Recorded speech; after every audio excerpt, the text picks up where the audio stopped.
Draw near, beloved. There is a story that cuts deep about love that speaks in silence and lessons that live in weathered hands. His name was Frank, and every Saturday at dawn he would make the same promise to his 8-year-old grandson Tommy. Meet me at the pond, boy, 5:30 sharp. Not a suggestion, a sacred pact between generations, sealed with tackle boxes and thermos coffee that tasted like hope.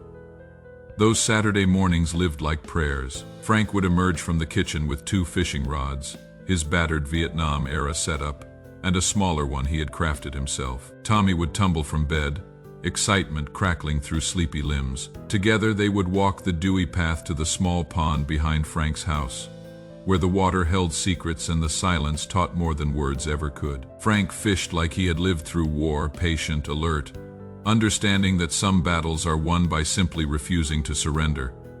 He would show Tommy how to thread a worm with respect, not cruelty, how to cast with intention, not force, how to sit in complete silence while the world woke up around them, learning that emptiness could be fuller than noise. Fishing is not about the fish, Frank would murmur, his weathered voice carrying weight Tommy wouldn't understand for decades. It is about showing up every single time. Those were the golden years. Saturday mornings when an old soldier and a young boy discovered that love doesn't always announce itself with fanfare. Sometimes it whispers through shared silence, through patient instruction, through the simple act of being present when presence matters most. But adolescence crept in like morning fog. Tommy discovered basketball, video games, friends who thought fishing was boring.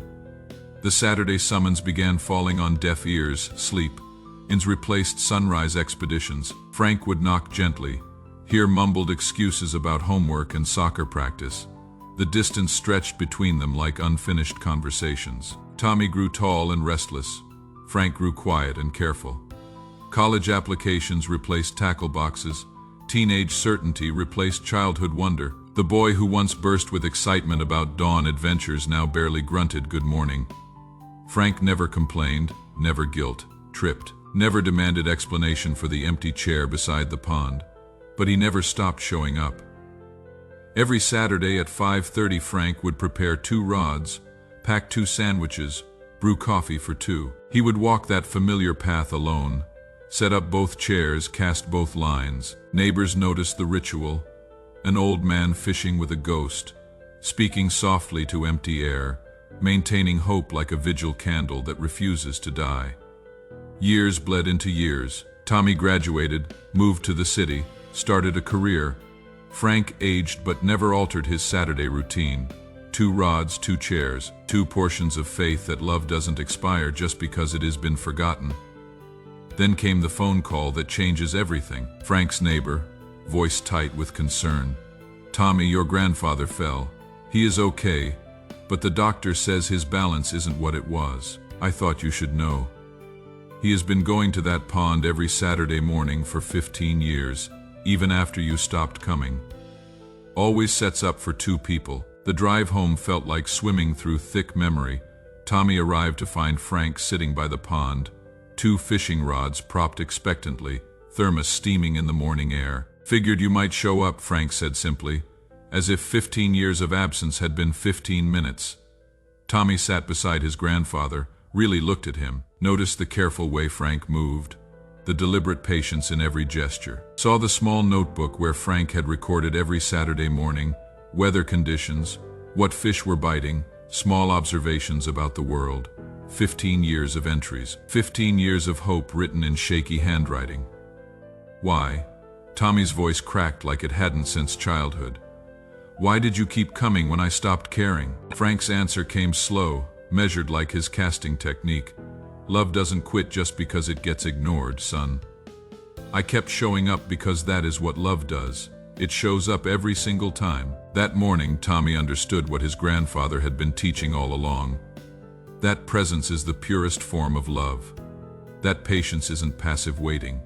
It is active faith. That sometimes the most important conversations happen in complete silence, between souls that speak the same language of stubborn devotion. They fished until noon, mostly quiet, occasionally laughing. Tommy realized that every lesson he had ever needed about persistence, about loyalty, about unconditional love, had been offered in those early Saturday mornings he had taken for granted. That, my child, is how I love you. Like Frank beside that pond, I have been showing up every morning of your life, preparing space for you even when you have forgotten I exist. My love doesn't diminish when you drift away. It doesn't quit when you stop responding. It simply waits, patient as dawn, faithful as tide, ready for the moment you remember where home has always been. Come back to the water, beloved. Your place has been prepared. Your rod has been waiting, and I have been here all along, ready to teach you again what you have always known but sometimes forget. That love shows up every single time. Father, help us recognize the patient love that surrounds us like morning mist, quiet but constant. Give us eyes to see the fishing rods prepared for our return, the chairs set expectantly for our presence. Teach us that your love speaks in silence, waits in faithfulness, and never stops showing up, even when we have wandered far from the water's edge. Bring us home to the pond where grace meets us at dawn, where patience teaches us everything we need to know about belonging. Amen.